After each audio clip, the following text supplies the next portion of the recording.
Hello दोस्तों, स्वागत है आप सभी का मेरे YouTube चैनल में। दीवा स्वप्न की पिछली कड़ी में हमने जाना कि विद्यालय में निरीक्षण होने को है। सबसे बड़े साहब निरीक्षण के लिए आने वाले हैं और विद्यालय में जोश खरोश के साथ तैयारियां शुरू है। पर मास्टर जी और उनके विद्यार्थी इस बार कुछ नया करने वाले थे।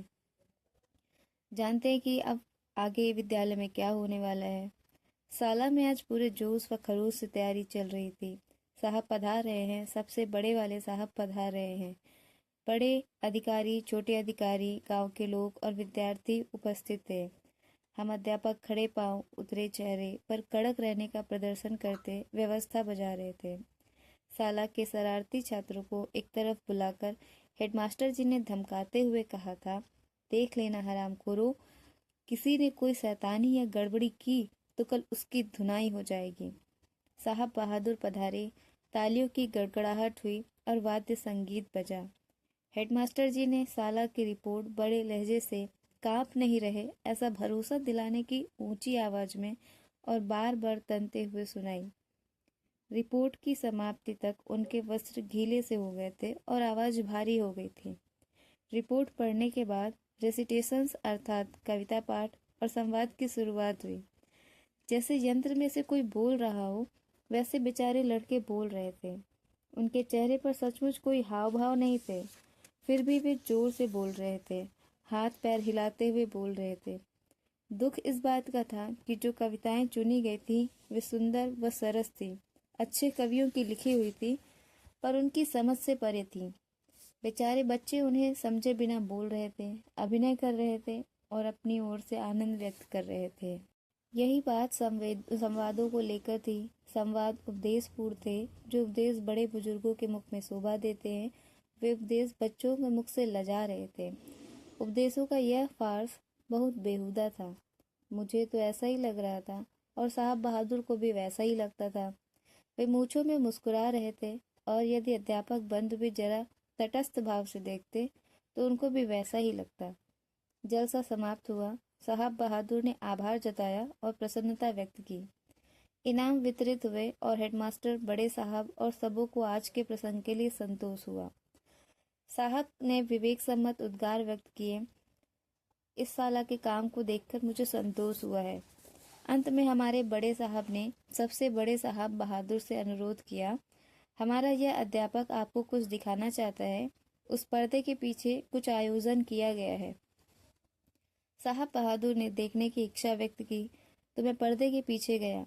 तीसरी घंटी बजी और पर्दा खुला। बीच में मैं और आजू बाजू मेरे विद्यार्थी थे। हमारी कक्षा में गाए जाने वाले एक गीत को हम प्रार्थना के रूप में गा रहे थे। पूरा कमरा शांत था। सभी इस सोच में खो गए कि एकाएक यह नाटक कहाँ से आ गया। प्रार्थना के पश्चात कचहरी में जाऊंगा नाटक शुरू हुआ। एक लड़का चूहा बना था, कमर में रस्सी बांधकर पूंछ बनाई गई थी, सिर पर काला कपड़ा पहना था और चारों पैरों से चल रहा था। वह चूचू की आवाज कर रहा था। साथ ही एक लड़का दर्जी, दूसरा कसीदे वाला, तीसरा मोती वाला, चौथा ढोलक वाला और पांचवा राजा बना था। इनके अलावा छठा मैं था, राजा के सिपाही के रूप में। पात्र रोजाना वाले सादे वेश में ही थे। राजा टेबल पर रौब से बैठा था। सिर पर तिरछी टोपी पहन रखी थी। सिपाही ने मूछें मरोड़कर बांकी की। फेटा जरा टेढ़ा बांध दिया था। हाथ में कटार थी। ढोलक वाले के पास ढोलक थी, दूसरों के पास कुछ न था। रंगभूमि सादी ही थी। पर्दे के पीछे एक श्याम पट पर क्रम में लिखा था। कमरे का एक भाग झाड़ा बुहारा साफ हुआ था। उस पर एक लड़के के घर से मंगाकर जाजम बिछाई हुई थी। बाकी साला में ऐसा कुछ भी नहीं था कि जिससे रंगभूमि को सजाकर आकर्षक बनाया जा सके। फिर भी नीम पीपल की डालियां काटकर दीवारों पर सजाई हुई थी। जमीन पर लड़कों ने चाक से अपनी पसंद के चित्र बनाए थे। चूहे का नाटक शुरू हुआ और समाप्त हुआ। छोटे बड़े सब शांति के साथ देख रहे थे। छोटे विद्यार्थी बड़े दिलचस्पी से देख रहे थे। बड़े लोग आश्चर्य से देख रहे थे। यह क्या है? यह कैसा नयापन? किस तरह का नाटक है ये? मुझे कहना चाहिए कि बालकों ने सुंदर ढंग से नाटक प्रदर्शन किया था। वे कहीं गलती नहीं कर रहे थे। प्रॉम्प्टर रखा नहीं था। जरा सी गलती की आशंका होती कि मैं खुद उसे प्रकट रूप से सुधार देता। दूसरा नाटक था बेटी के घर जाने दे और तीसरा था ससा भाई सांकलिया।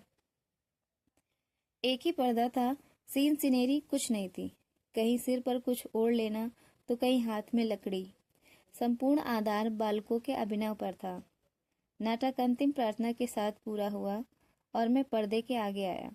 नाटक के मैनेजर की तरफ मैंने भाषण दिया।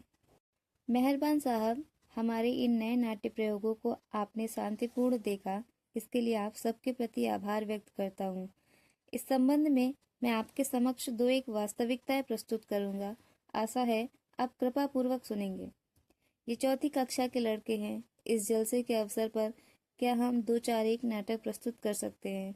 जब विद्यार्थियों से ऐसी बात पूछी गई तो इन्होंने बड़ा उत्साह और बड़ी तत्परता दर्शाई। फौरन नाटक चुने गए। जो कहानियां इन बच्चों ने पढ़ी और सुनी हैं, उन्हीं पर आधारित ये नाटक है। इनसे कहा गया था कि जिस प्रकार हर हफ्ते हम बिना किसी तैयारी के नाटक खेलते हैं, उसी प्रकार इस समय करना है। हम नाटक याद नहीं कराते, ये लोग सिर्फ कहानी जानते हैं। प्रत्येक पात्र अपनी भूमिका क्या है यह जानता है। इसके बाद रंगमंच पर कहानी से संबंध बनाए रखते हुए ये प्रसंग के अनुसार इच्छित वार्तालाप बोलते हैं। किसी भी बालक ने कोई भी संवाद रटा नहीं। सीन सिनेरी और वेशभूषा नाटक के गौड़ अंग है। महत्वपूर्ण अंग अभिनय और भाव प्रदर्शन है।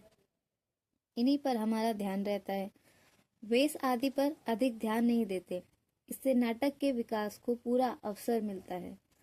आपने अभी यहाँ जो देखा उससे आपको विश्वास हुआ होगा। बच्चों को नाटक खेलना बहुत पसंद है। इससे इनको बहुत आनंद मिलता है। इनको शाबाशी देनी नहीं पड़ती क्योंकि ये उम्दा काम करते हैं और वही इन्हें पूरा संतोष प्रदान करता है। आपने रुचि लेकर ये बाल नाटक देखे, अतः एक बार फिर से आभार व्यक्त करता हूँ।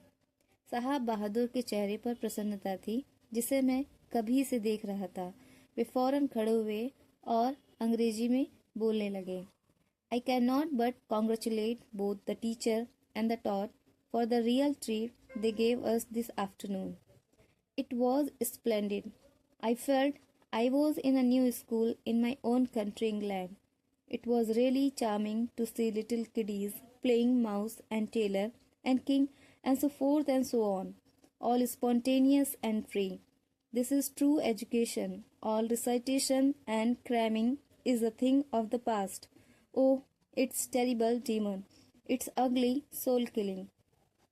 I again say I am very happy to see this.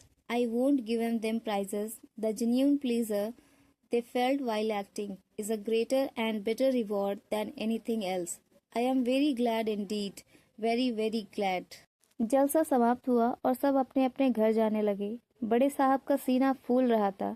उन्होंने मुझे साहब बहादुर के पास बुलाया और मेरा परिचय कराया।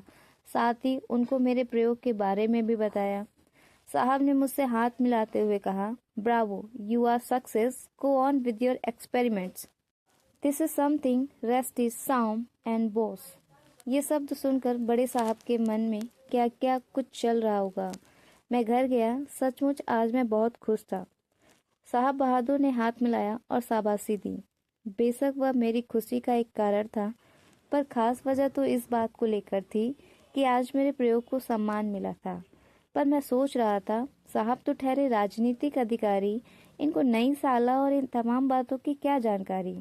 पर मुझे बाद में पता चला कि उन्होंने अपनी पुत्री को यूरोप के किसी नए विद्यालय में पढ़ने भेजा है, जिससे वे नई शिक्षण विधि में रुचि ले रहे हैं। रात को 2-4 अध्यापक मिलने आए। वे जानना चाहते थे कि साहब ने क्या कहा था। तभी बड़े साहब की चिट्ठी आ गई और मैं उनसे मिलने चला गया। साहब आज प्रसन्न थे क्योंकि अंग्रेज साहब बहादुर साला से खुश होकर गए थे। बड़े साहब ने मुझे बैठने को कुर्सी दी और खुद आराम कुर्सी पर लंबा होते हुए बोले, पहले मुझे यह बताओ कि क्या लड़कों को नाटक के लिए कुछ भी रटाया नहीं गया था? मैं बोला, क्या आपको ऐसा लगा? बड़े साहब, नहीं, पर यह सब उनको याद कैसे रहा? सब बराबर बोल रहे थे। मैंने कहा, बात यह है, उनको कहानी सुनाई गई थी। कहानी उनको पसंद थी। कहानी के पात्रों के मनोभावों के साथ उन्होंने एक रूपता महसूस की। उस सब को उन उन्होंने अपना बना लिया और उसी को अपने ढंग से वे प्रकट कर रहे थे।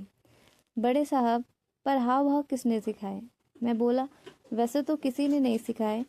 हम हर हफ्ते नाटक करते हैं, उसमें मैं खुद भाग लेता हूँ और लड़के भी शामिल होते हैं। जैसा मुझे आता है वैसा अपने पात्र में अभिनय करता हूँ। लड़के भी अपने अपने पात्रों के अभिनय करते हैं।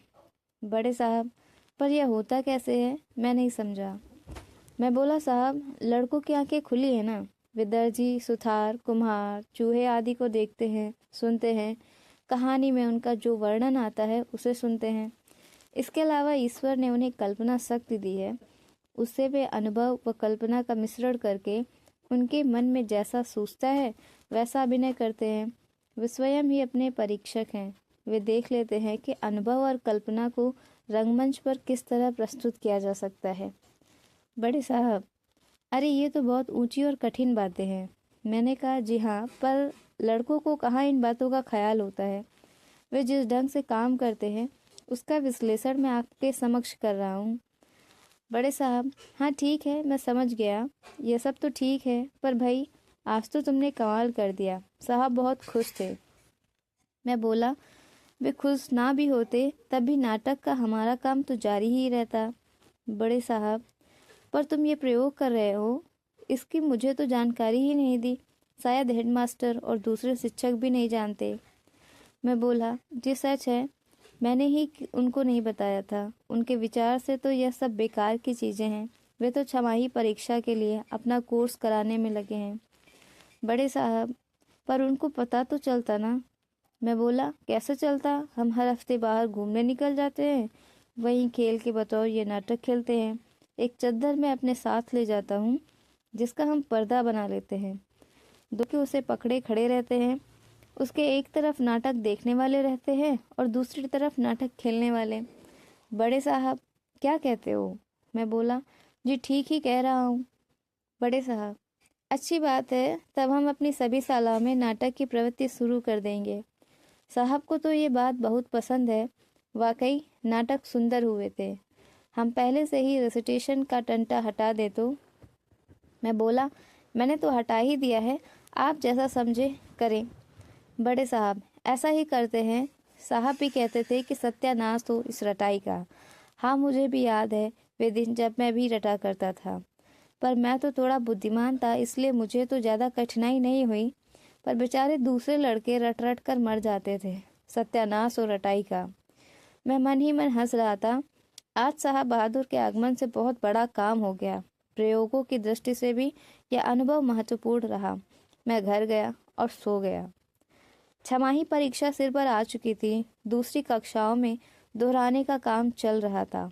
इतिहास, भूगोल, गणित, भाषा फिर से रटाए जा रहे थे, ताजे कराए जा रहे थे।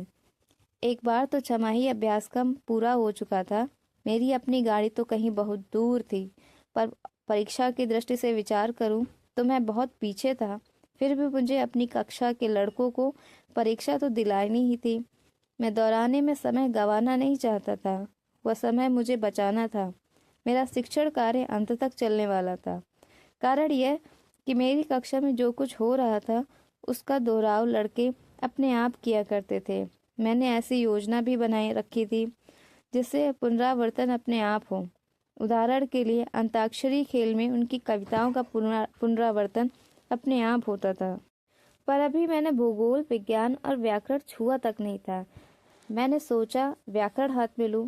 व्याकरण जटिल जटिल विषय समझा जाता है और इसमें विद्यार्थियों को प्रत्यक्षतया आनंद नहीं आता। भाषा के पदच्छेद में चौथी कक्षा के विद्यार्थियों को रस आ भी कैसे सकता है? उसमें रस आने वाला भला है ही क्या? कौन सी वस्तु आनंद के बगैर उस समय के जीवन को उपयोगी ज्ञान प्रदान कर सकती है? विद्यार्थियों को कई जगहों पर ऐसा लगता है, अरे वाह, इसमें तो मजा आ रहा है, यह तो बहुत उपयोगी है। इसलिए मैंने तो अपना मत बना लिया है कि व्याकरण का शिक्षण भाषा विज्ञान में रुचि लेने वाले बड़ी उम्र के लड़कों के लिए ही होता है। प्राथमिक शाला से इस विषय को निकाल देना चाहिए। जो विषय पढ़ाने में कठिन हो और जो सीखने वालों में ऊब पैदा करे, वह क्यों पढ़ाया जाए? ज्ञान प्रदान करने वाले अन्य विषय क्या थोड़े हैं? पर मुझे प्रयोग तो करना ही था। और कुछ नहीं तो मेरी शर्त के अनुसार परीक्षा के समय इस विषय को बहुत अच्छी तरह से सिखा देना जरूरी था। तात्विक विचारों की वजह से व्यवहार में मुझे यह प्रयोग छोड़ना न था। चलती कक्षा में मुझे यह समझाना था कि अच्छी तरह से कैसे सिखाया जा सकता है। मैं व्याकरण का अभ्यास क्रम पढ़ गया। मुझे लगा कि इस क्रम से तो मैं नहीं चलूँगा। संज्ञा की परिभाषा और क्रियापदों की परिभाषा तो तत्काल याद हो जाएगी, पर समझ में नहीं आएगी। बचपन में जब मुझे समझाया जाता था तब मैं भी समझ नहीं पाता था, मात्र याद ही रखता था। स्मरण रहने मात्र से शिक्षक भ्रम में पड़ जाते हैं कि समझ में आ गया होगा। मैंने प्रचलित विधि को तो नमस्कार ही किया। अब नई किस विधि से व्याकरण सिखाई जाए? मैंने सोचा, मैंने योजना बनाई और उसे अमल में डाला। वाकई विद्यार्थियों को बहुत मजा आया। उनके लिए तो एक मजेदार खेल हो गया और 2 महीने में संज्ञा, सर्वनाम, विशेषण, क्रियापद और अव्यय पहचानने लगे और वाक्य में उनके प्रयोग को दर्शाने लगे। वे एकवचन और बहुवचन तथा पुल्लिंग, स्त्रीलिंग का भेद भी समझ गए। मैं कर्ता व कर्म को पहचानने की योजना सोच रहा था। तभी एक बार मेरी कक्षा में चलने वाली व्याकरण की क्रीड़ा के समय बड़े साहब आदम के, वे यह सब देख रहे थे। फिर बोले, लड़कों को फिर से ताश खिला रहे हो? छमाही परीक्षा सिर पर आ गई है तो फुर्ती से झपट्टा मारो ना। प्रयोग सफल रहना चाहिए, याद है ना? मैंने हंसकर कहा, साहब इसकी मुझे पूरी चिंता है और यह जो चल रहा है वो व्याकरण का खेल है। आप जरा इन लड़कों के व्याकरण ज्ञान को जांचे ना। बड़े साहब ने 4-5 एक प्रश्न पूछे। बोले, ओहो, यह तो बहुत बढ़िया काम हो गया। तुम्हारी इस पूरी योजना को मुझे समझना है। इतनी मनोरंजक विधि से तुम लड़कों को व्याकरण सिखा रहे हो तो सभी कक्षाओं में इसी विधि को लागू करेंगे। कल छुट्टी है, कल मेरे यहाँ आना और इन सभी साधनों से कैसे काम किया सब मुझे समझाना। ये थी अभी तक की कहानी और आगे की कहानी जानने के लिए बने रहिए मेरे यानी अंजलि के साथ। अगर आपको ये ऑडियो पसंद आया तो प्लीज़ इस ऑडियो को लाइक करिए, शेयर करिए और इस चैनल को सब्सक्राइब करिए। Thank you.